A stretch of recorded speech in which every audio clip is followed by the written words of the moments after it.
Assalamualaikum warahmatullahi wabarakatuh, and hello people. Welcome back to another episode of Bio and Bus. So on today's episode, we're going to talk about one of the analytical techniques, which is electrophoresis. Electrophoresis is a technique used to separate substances with different charges such as amino acids, proteins, and fragments of DNA using an electrical field.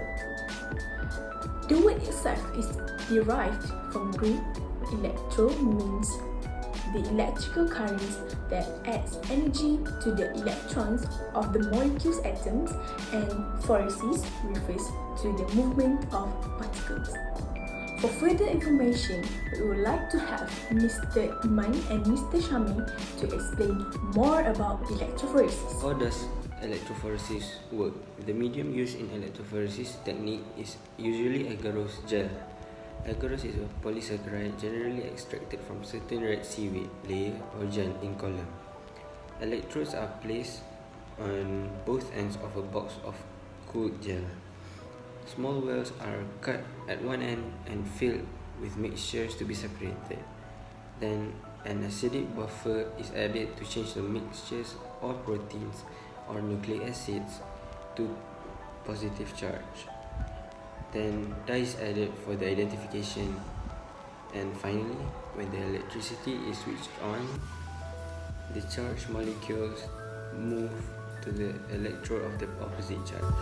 There are a few types of electrophoresis. The first one is routine. The traditional clinical laboratory electrophoresis performed on a rectangle-shaped slab, gel separation of proteins and sometimes nucleic acids.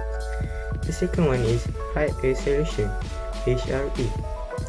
Routine electrophoresis using high voltage, conditions where more resolution of proteins is needed. For example, separation of cerebrospinal fluid (CSF) proteins. The third one is polyacrylamide, PAGE. Horizontal or vertical slabs or gel incorporated into vertical cylinders or rods, used to study individual proteins in serum. The fourth one is two-dimensional, separating the same sample with two distinct separation techniques, or two different electrophoresis separations. The separated bands from one electrophoresis are resolved more with the second electrophoresis, used to study families of proteins in the field of proteomics and proteins content in different types of cells, used in genetics to study difference in disease, gene mutation, and bacterial DNA, also used to study tumor cells. So as usual, we are now going into Infosection. So, do you know that electrophoresis can be used to diagnose AIDS? And electrophoresis is widely used in forensic science field for DNA fingerprinting and DNA sequencing to decipher genes. So that's it for today's episodes of Bio and Bus. Have a nice day and see you next time.